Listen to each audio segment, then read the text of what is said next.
So today we'll learn a new topic, structures in C.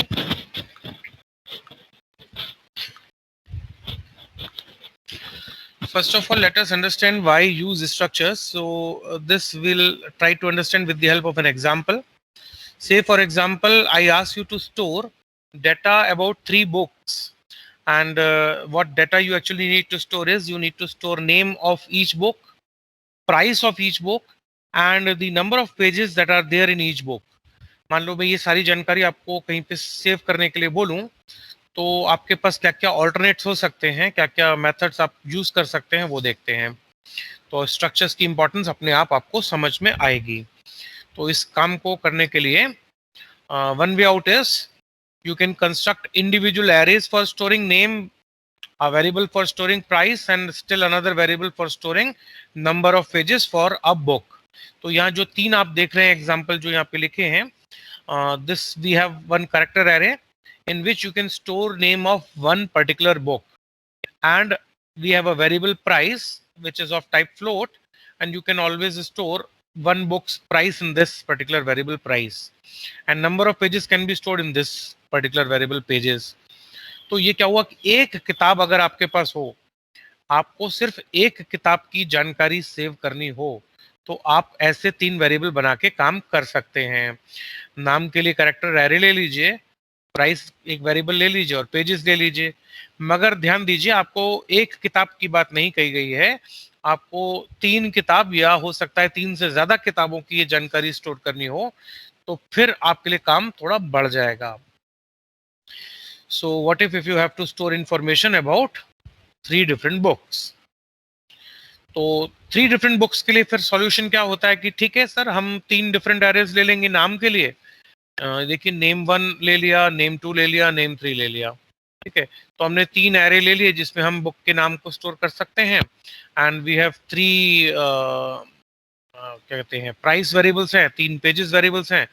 तो इन 3 के अंदर पहली बुक की जानकारी, सेकंड सेट ऑफ वेरिएबल्स में हम सेकंड बुक की इंफॉर्मेशन, और थर्ड सेट ऑफ वेरिएबल्स में हम थर्ड बुक की इंफॉर्मेशन को स्टोर कर सकते हैं। ऐसा कर तो सकते हैं, कोई ऐसी बड़ी प्रॉब्लम नहीं हो जाएगा। ठीक है, मगर ये थोड़ा जो है ना कठिन काम है। कठिन इसलिए कि 3 किताब हो तो 3 वेरिएबल बनाए। अगर 30 बुक्स होंगी तो क्या name 1, name 2, name 3, name 4, name 5, name 6 लिखते लिखते लिखते तो थक जाएंगे। तो ये कोई फिजिबल वे आउट तो नहीं हुआ। ठीक है, थोड़ा कठिन है, थोड़ा टाइम कंज्यूमिंग भी है। तो ये सॉल्यूशन नंबर 2 जो आप देख रहे हैं, ये मजा नहीं आया। फिर देखिए क्या है, आपके पास सॉल्यूशन आता है कि you can construct a structure with individual array for storing name, a variable for storing price, and still another variable for storing number of pages for a book, and then we can create 3 instances for this particular structure. तो structure क्या होता है वो अभी आपको दिखाते हैं। हम एक स्ट्रक्चर बनाएंगे, वो देखने में कैसा दिखेगा अभी आपको बताते हैं। एक तो ये अप्रोच नंबर 1 को अभी बाद में रिविजिट करते हैं। ये देखिए, यहाँ पे दिया है अप्रोच नंबर 2 जो कि स्ट्रक्चर की बात करता है। तो whatever you see here in this yellow color font is basically a structure that we were talking about. We can create such a structure for storing information about books. तो ये structure क्या कहता है, एक तो बनता कैसे है। सबसे पहले जब भी स्ट्रक्चर बनाना हो तो आपको कीवर्ड यूज करना होता है, struct, struct is the keyword that we use. Then what follows is the name. आपको स्ट्रक्चर को एक नाम देना होता है। हमें बुक्स की जानकारी रखनी है तो हमने बुक नाम रख दिया। अगर आपको स्टूडेंट्स की जानकारी रखनी हो तो you can write struct student. For customers information you can create struct customer. आपने लिंक लिस्ट वाला एग्जांपल याद हो, कुछ हम प्रेजेंटेशंस में भी देख रहे थे, तो उसमें स्ट्रक्ट नोड लिख रहे थे, है ना। तो जैसा स्ट्रक्चर आप बनाना चाहते हैं उससे मिलता जुलता नाम आपको सोचना होता है। मैं बुक्स की जानकारी के लिए बुक नाम का स्ट्रक्चर बना रहा हूँ। स्ट्रक्चर को बनाने के लिए करली ब्रैकेट से स्ट्रक्चर का डिमार्केशन किया जाता है, उसकी बाउंड्रीज करली ब्रैकेट से बताई जाती हैं, और उसके अंदर क्या आता है, डिसिमिलर डेटा आइटम्स।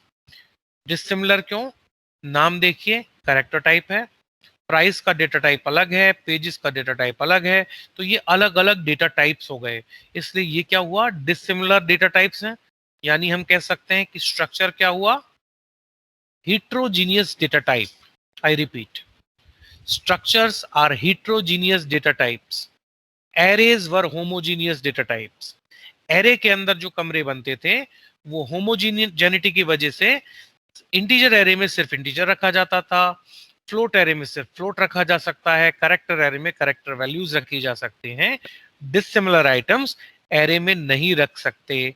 इसीलिए एरे को छोड़कर हम स्ट्रक्चर की तरफ चल रहे हैं, क्योंकि स्ट्रक्चर एक ऐसा कंस्ट्रक्ट है जो आपको डिसिमिलर आइटम्स को क्लब करने देता है एज अ सिंगल यूनिट। तो ये एक सिंगल यूनिट की तरह क्लब करने देता है का क्या मतलब है? If you wish to store information about 3 books, you can create 3 structure variables B1, B2 and B3। तो जो पहली किताब होगी B1 उसका नेम क्या होगा? B1 dot name, B1 dot price, B1 dot pages.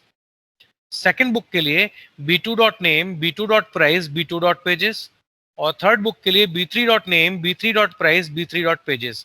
ये आप यहाँ पे लिखा हुआ देख सकते हैं। तो 3 किताबों के लिए जानकारी को इस तरीके से रखना एक राइट वे होता है। राइट वे होने के कारण क्या है वो भी मैं आपको समझा देता हूं।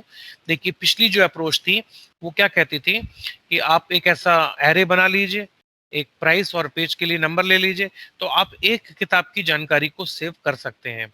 मगर मुझे ये बताओ कि आप एक किताब का नाम रखोगे, उसका प्राइस रखोगे, उसके नंबर ऑफ पेजेस को स्टोर करोगे, तो ये जो 3 वेरिएबल्स आपने यहाँ पे लिखे हुए हैं, यहाँ पे कोई स्ट्रक्चर नहीं है। विदाउट स्ट्रक्चर जो कि अप्रोच नंबर 1 है, मैं उसकी बात कर रहा हूँ। वहां पे जो आप इंडिविजुअल वेरिएबल्स बनाओगे, ये इंडिविजुअल वेरिएबल्स रैंडमली कहीं भी मेमोरी में प्लेस्ड होंगे। मतलब ये जो 20 कमरे नाम के लिए मिले हैं, ये रैम में पता नहीं कहाँ पे होंगे, किसी भी जगह पे हो सकते हैं। फिर जहां पे ये 20 कमरे शुरू होंगे, उसके बाद जो अगला कमरा है वहां पर ही प्राइस रखा होगा, इसकी कोई गारंटी नहीं है। प्राइस किसी और लोकेशन पे हो सकता है, नंबर ऑफ पेजेस किसी और लोकेशन पे हो सकते हैं। आपका ये सारा डाटा जो कि एक बुक के बारे में है, वो मेमोरी में अलग अलग लोकेशंस पे स्कैटर्ड होगा, अलग अलग जगह पे पड़ा हुआ होगा, और सिस्टम उसको सही से रीड और सही से डिस्प्ले तो कर देगा। मगर जब आपकी किताबों की संख्या बढ़ेगी तो क्या होगा? सारे वेरिएबल्स क्योंकि रैंडमली कहीं पे भी स्कैटर्ड हैं, तो परेशानी क्या आएगी? रिट्रीवल के टाइम पे प्रोसेस स्लो हो जाएगा। स्ट्रक्चर बनाने से क्या बेनिफिट मिलता है कि आपका ये जो एक बुक की जानकारी है, ये सारा data, name of a particular book, price of a particular book and the number of pages in a particular book, ये तीनों पीस ऑफ इंफॉर्मेशन एक साथ कंटिग्युअस मेमोरी पे स्टोर हो जाएगी अगर आप स्ट्रक्चर्स बनाओगे। तो जब आपको किसी किताब की जानकारी को रेफर करना होगा, रिट्रीव करना होगा, तो क्या होगा? आप नेम के बगल में ही प्राइस पड़ा मिल जाएगा, प्राइस के बगल वाले कमरे में नंबर ऑफ पेजेस लिखे हुए मिल जाएंगे। तो तीनों जानकारी एक साथ होने का फायदा क्या होता है? रिट्रीवल ऑपरेशन टाइम कंज्यूमिंग नहीं रहता है। एक ही रिट्रीवल से, एक ही पॉइंटर की मदद से अलग अलग कमरों में जाके डाटा को आसानी से उठाया जा सकता है। ठीक है। और स्ट्रक्चर्स ना बनाए जाएं, काम तब भी हो जाता है, मगर वो उतना इजीली मैनेजेबल नहीं होता। ठीक है, चलिए आगे देखते हैं। ये तो आउटपुट है प्रोग्राम का। अब सवाल ये है कि एक स्ट्रक्चर को डिक्लेयर करने के तरीके क्या क्या होते हैं। तो यहाँ पे 3 मेथड्स जो आप देख रहे हैं, ये तीनों ही यूज किए जा सकते हैं। मेथड नंबर 1 आपने पिछले प्रोग्राम में येलो कलर में यहाँ पे देखा भी था, ये वाला मेथड। ये क्या कहता है उसको यहाँ दोबारा देखिए। जब भी स्ट्रक्चर बनाना हो, we use a keyword struct, then we write a valid name, in this case it is book, we start with a curly bracket, we write all data items that we need in the structure। जितनी जानकारी रखनी है उसके हिसाब से चीजें ली जाती हैं। जैसे बुक का नाम ले लिया है, बुक का प्राइस लिया है, पेजेस लिए हैं। अगर आपको बुक के ऑथर का नाम लेना हो कि ये किताब किसने लिखी थी, तो आप यहाँ पे कैर स्टार ऑथर भी ले सकते हैं। आप एक नया स्ट्रिंग ले सकते हैं जिसमें आप ऑथर का नाम भी रख सकते हैं। तो जरूरत के हिसाब से आप 3 चीजें चाहिए, 4 चाहिए, 5 चाहिए, कितनी चीजें चाहिए, क्या उनके डेटा टाइप्स होंगे, ये आप सोच सकते हैं। कर्ली ब्रैकेट लगा के सेमीकोलन लगाएंगे, स्ट्रक्चर बन जाएगा। स्ट्रक्चर बन जाने के बाद उसके वेरिएबल्स क्रिएट किए जाते हैं। वेरिएबल क्रिएट करने के लिए आपको अगली फ्रेश लाइन पे लिखना होता है स्ट्रक्ट, अपने स्ट्रक्चर का नाम, B1 comma B2 comma B3 comma B4 comma जितना डेटा वेरिएबल आपको चाहिए आप बना सकते हो। मेरे को 3 किताबों की जानकारी रखनी है, मैंने 3 वेरिएबल्स बनाए हैं। आपको सिर्फ एक बुक की इंफॉर्मेशन रखनी है तो आप सिर्फ B1 बनाइए। आपको 10 की इंफॉर्मेशन रखनी है, आप और वेरिएबल्स बना लीजिए। अब इस वाले ब्लॉक में जो डिक्लेरेशन दिया है और इस ब्लॉक में जो डिक्लेरेशन दिया है उनमें फर्क सिर्फ इतना है कि यहाँ पे कर्ली ब्रैकेट और सेमीकोलन लगने के बाद फ्रेश लाइन पे जाके इंस्टेंस बनाना हो तो स्ट्रक्ट बुक लिखना होता है। और अगर सेमीकोलन लगाने से पहले ही मैं चाहता तो मैं B1 B2 B3 ऐसे भी बना सकता था। ये भी एक वैलिड तरीका है। If you want to create instances, structure के वेरिएबल्स को इंस्टेंस भी बोला जाता है। तो 3 instances I have created. Both ways you can create instances. If you are creating instances on the same line before semicolon, so you simply write B1, B2, B3 separated by a comma. But instead, if you feel like creating variables on separate line, तो आप B1, B2, B3 लिखने से पहले struct book लिखेंगे। ये आपको ध्यान रखना है। दोनों ही मेथड्स में कोई फर्क नहीं है। आप दोनों में से कोई सा भी तरीका चुन सकते हैं। आप पूछते हैं कि सर मैं कौन सा चुनूं, मैं थोड़ा कंफ्यूज हूं। तो सीधी सी बात यह है कि आपको कितने वेरिएबल चाहिए पहले से ही क्लियर हो तो आप ये मेथड में यहाँ पे बना लीजिए। अब मान लीजिए मुझे एक और वेरिएबल चाहिए B4, तो यहाँ तो मैंने सिर्फ B3 तक लिखा है ना। अब B4 चाहिए तो मैं फिर क्या एक फ्रेश लाइन पे लिख सकता हूँ स्ट्रक्ट बुक B4। 3 यहाँ बन गए, चौथा नीचे बन जाएगा। तो ऐसा करने के बाद मैं यहाँ पे अगर दोबारा लिख दूं struct book B4 comma B5 तो मैं और वेरिएबल्स भी बना सकता हूँ। अब देखते हैं लास्ट वाले ब्लॉक में क्या है।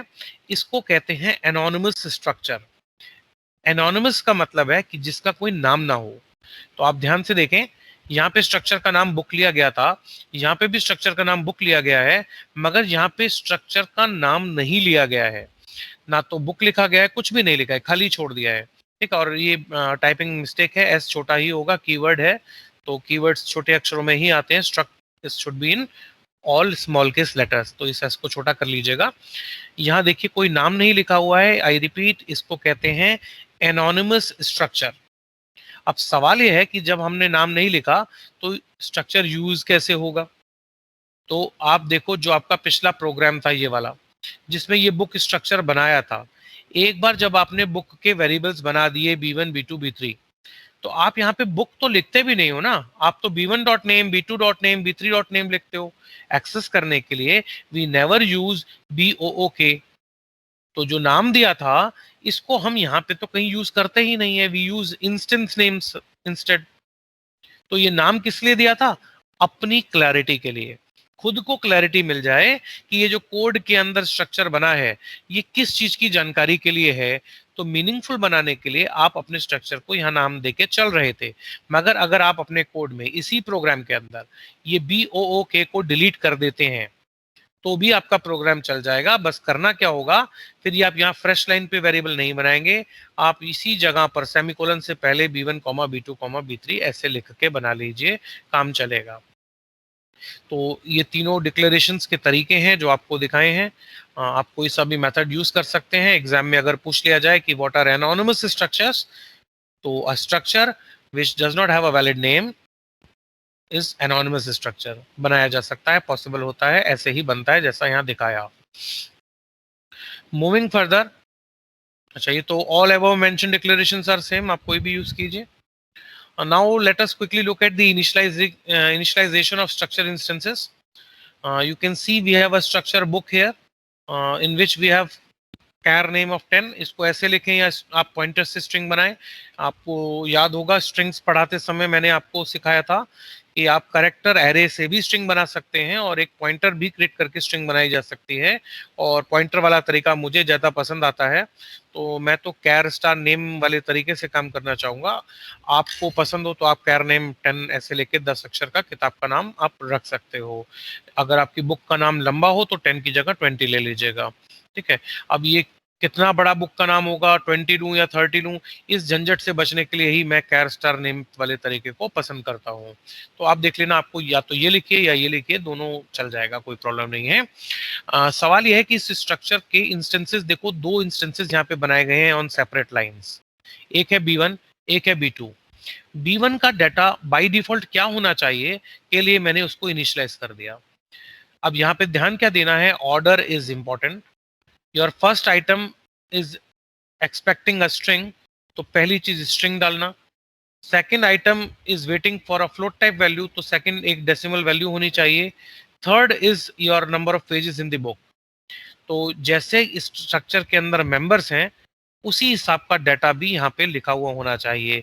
मतलब ऐसा मत करिएगा कि 130.00 यहाँ लिख दें और बेसिक को बीच में यहाँ लिख दें, ये गड़बड़ नहीं करनी है, इससे बचना है, वरना फिर एरर आएगा कोड में। तो ऑर्डर ध्यान रखना है, इस तरीके से आप डाटा को इनिशियलाइज कर सकते हैं स्ट्रक्चर के अंदर, कोई बड़ा काम नहीं है। ठीक है। अच्छा, मेमोरी रिप्रेजेंटेशन की बात करें तो मैंने आपको कहा था कि एक किताब की जानकारी, एक किताब की जानकारी मतलब B1 is a particular book, name of that book is basic, price is 130 rupees, number of pages are 550। तो बेसिक को रखने के लिए 10 कमरे चाहिए, 130 यानी जो प्राइस है उसको भी किसी कमरे में रखना है। और मैंने कहा था प्राइस कहाँ पे आएगा, जहां नेम खत्म होगा उसके बगल के कमरे में प्राइस होगा, जहां प्राइस खत्म होगा उसके बगल के कमरे में पेजेस होंगे। तो मेमोरी में भी ऐसा ही दिखना चाहिए। मतलब 100 पे अगर नाम शुरू हुआ है और 10 कमरों का नाम है तो 110 पे प्राइस शुरू हो जाना चाहिए। प्राइस 4 बाइट लेता है क्योंकि फ्लोट है, तो 114 पे नंबर ऑफ पेजेस स्टोर्ड होने चाहिए। तो मेमोरी रिप्रेजेंटेशन B1 का ऐसा ही होगा। मगर एक चीज ध्यान देना, आपने पिछले एग्जाम्पल में B1 और B2 दो वेरिएबल्स बनाए थे। B1 का सारा डाटा एक साथ होगा, B2 का सारा डाटा एक साथ होगा, मगर B1 और B2 भी एक साथ होंगे ऐसा मैंने नहीं कहा है। ठीक है, मैंने ये नहीं कहा कि जहां B1 खत्म होगा वहीं B2 शुरू हो जाएगा। मैंने ये कहा है कि B1 का पीस ऑफ डेटा यानी name, price and pages all will be stored contiguously. Similarly, all elements of B2 will be stored at contiguous locations, but B1 and B2 will not be at contiguous locations. ठीक है, ये थोड़ा ध्यान देने वाली बात है। हम आगे इसको भी कंटिग्यूअस लोकेशन पे ले आएंगे स्ट्रक्चर्स का एरे बनाकर, तो वहां पे अभी पहुंचेंगे थोड़ी देर में। तो ये था मेमोरी रिप्रेजेंटेशन आपके स्ट्रक्चर्स का। फिर बात आती है कि अगर एक स्ट्रक्चर में डाटा ऑलरेडी हो और मैं उस डाटा को दूसरे स्ट्रक्चर के अंदर कॉपी करना चाहता हूं, तो कॉपी कैसे होगा। उसके लिए देखिए यहाँ पे एक स्ट्रक्चर बनाया गया है जिसका नाम है एम्प्लॉय। अब मैंने बुक नहीं लिया है, मैंने एम्प्लॉय ले लिया है। हर एम्प्लॉय का नाम होता है, एम्प्लॉय की एज होती है और उसकी कुछ सैलरी होती है। तो हमारे स्ट्रक्चर में मैं अपने एम्प्लॉय की 3 जानकारी रखना चाहता हूँ, name of employee, age of employee and the salary which employee gets. मैंने यहाँ पे पहला इंस्टेंस बनाया E1। मेरे एम्प्लॉय को मैंने नाम रखा है संजय, उनकी एज है 30 ईयर्स और जो सैलरी उनको मिलती है वो 5500.50 डॉलर्स है। रुपीज नहीं बोलते हैं, थोड़ा कम लगता है देखने में, तो मान लेते हैं डॉलर्स है। तो E1 में डाटा आ चुका है। मैं ये सेम E1 वाला डाटा E2 में डालना चाहता हूँ। तो E2 के अंदर अगर डाटा को कॉपी करना है तो कैसे होगा, आप E2.name के अंदर E1.name, ये स्ट्रिंग है ना, तो मैंने कहा था स्ट्रिंग इक्वल टू से कॉपी नहीं होती है। स्ट्रिंग को कॉपी करने के लिए क्या चाहिए, स्ट्रिंग कॉपी फंक्शन, यानी string dot H header file include करनी होगी। तो नेम को ऐसे कॉपी कर लीजिए, एज को E1 की एज E2 की एज में, E1 की salary should be copy to E2 dot salary. So this way you can copy your data, your E1 values, the values stored in E1 will be copied to E2, and since you are copying item by item, this is called piecemeal copying। ये क्या कहलाता है, piece मील कॉपिंग। मतलब टुकड़े कर करके खाना खाते हो ना, पीस मील का क्या तरीका है, आपको अगर कुछ खाने को मिलता है, ब्रेड मिलती है, तो आप पूरी ब्रेड नहीं निगल जाते हो एक बार में, आप उसको पीसेस में तोड़ के धीरे धीरे करके खाते हो। तो इसीलिए इसको क्या बोला मैंने, piecemeal copying, because I am copying item by item basis, on item by item basis. ठीक है, मगर ये एक अच्छा तरीका नहीं है।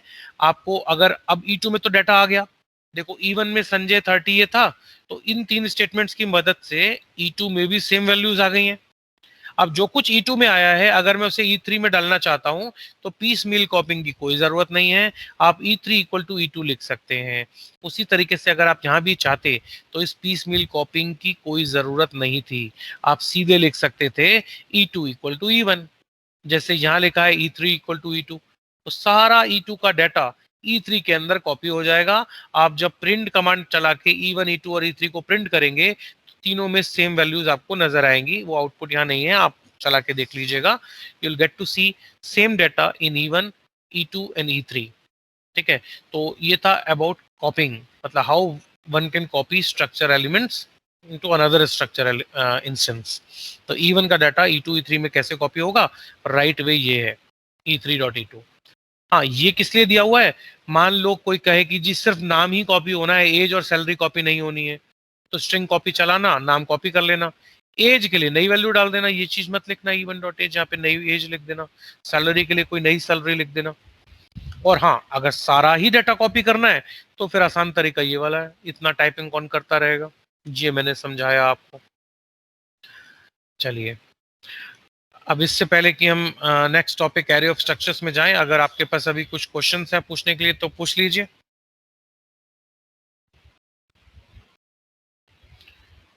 Anybody, if you have any questions, please ask. Sir. Yes. Sir, declaring and instantiating वाले स्लाइड में क्वेश्चन है। ठीक है, चलिए, ये तो यहाँ पे सर यहाँ पर सेकंड वाले मेथड में आपने कहा कि यहाँ पर अगर हमें नई वेरिएबल ऐड करना है तो हमें स्ट्रक्ट बुक करके नई लाइन लिखनी होगी। अगर आपको B4 बनाना है तो आपके पास दो तरीके हैं बेटा, B3 के बाद कॉमा डाल के भी B4 लिख सकते हो, सोर्स कोड आपके पास है। और आप कहते हो नहीं सर मैं B4 को फ्रेश लाइन पे बना सकता हूँ क्या, तो मैं कह रहा हूँ हाँ आप बिल्कुल बना सकते हैं। आप नीचे एक फ्रेश लाइन लिखिए, स्ट्रक्ट बुक B4। मैं यहाँ दिखाता हूँ आपको। मान लीजिए आपको एक नया वेरिएबल B4 बनाना है, तो आप यहाँ पे कॉमा लगा के B4 लिख सकते हैं, बिल्कुल चलेगा। और आप कहते हैं नहीं सर मैं फ्रेश लाइन पे लिखना चाहता हूं, तो मैं कह रहा हूं आप एक काम कीजिए, यहाँ पे जाइए, एंटर मारिए और struct स्ट्रक्ट और जो आपके स्ट्रक्चर का नाम है वो लिख के B4 ऐसे लिख लीजिए, और बनाना है B5 भी लिख दीजिए। ठीक है, आप इस तरह भी काम कर सकते हैं, ये समझाया आपको। Okay sir. और सर कॉपिंग वाला एक बार फिर से बता दीजिए। कॉपिंग वाला ये रहा। कॉपिंग वाले में क्या बताया था, मैंने कहा था कि अगर E1 नाम के स्ट्रक्चर में कुछ डाटा अवेलेबल हो और उसको E2 और E3 में कॉपी करना हो, तो एक तो है टुकड़े बाई टुकड़े, यानी piecemeal copying, item by item copy करो इस तरह से। और आप कहते हो नहीं सर ये तो बहुत टाइम कंज्यूमिंग है, इतनी टाइपिंग कौन करेगा, तो directly E3 equal to E2 लिख दो, जो कुछ E2 में है वो सब E3 में कॉपी हो जाएगा, एक झटके में कॉपी हो जाएगा। इसे कहते हैं copying all elements at one go. तो आपको ये वाला तरीका लेना है या आपको ये तरीका लेना है कॉपिंग के लिए, वो आप डिसाइड कीजिए। दोनों ही तरीके से कॉपी हो जाता है। Okay sir. ठीक है।